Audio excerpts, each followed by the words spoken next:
Hello hi नमस्कार मु स्नेहा मो यूट्यूब चैनल देव Sneha all types of videos को स्वागत जनाऊँगी।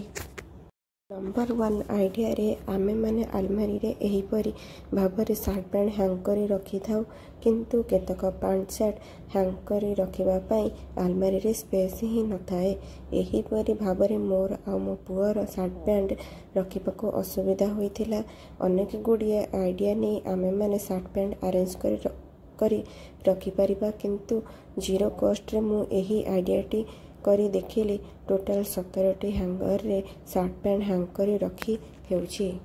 एही आइडिया रे मते डोरी बा फिता किंबा अलगा हैंगर मते किनिबाकू पड़ी नाही। मो पाखरे अवेलेबल थिबा फिता गुडी को नै मु एही आइडियाटी करिछि। आपण माने फिता गुडी को किंबा डोरी को इक्वल साइज रे व्यवहार करी यूज करि परिबे।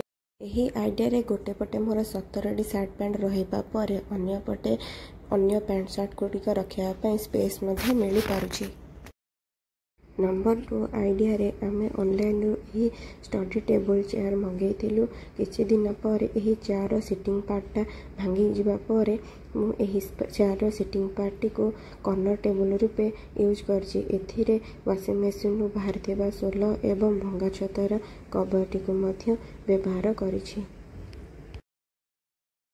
नंबर 3 आइडिया रे एही क्रेम्स गुडी को सजाड़ी रखिया पे धनर बॉडी रे मिलिथिबा चॉकलेट रे एही पार्टीशन चॉकलेट ट्रेटी को मु व्यवहार करिछि। नंबर 4 आइडिया रे मो धन गुटिए सिलट आनथिला। किछि दिन पर एहार हैंडल टी भांगी जाइतिला। मु एथिरे सूता अटैच करी एहाकु तार स्टडी टेबल पाखरे टाइम टेबल लेखिया पे व्यवहार करछि एवं गोटे रुमाल मध्ये रखिछि। Thanks for watching.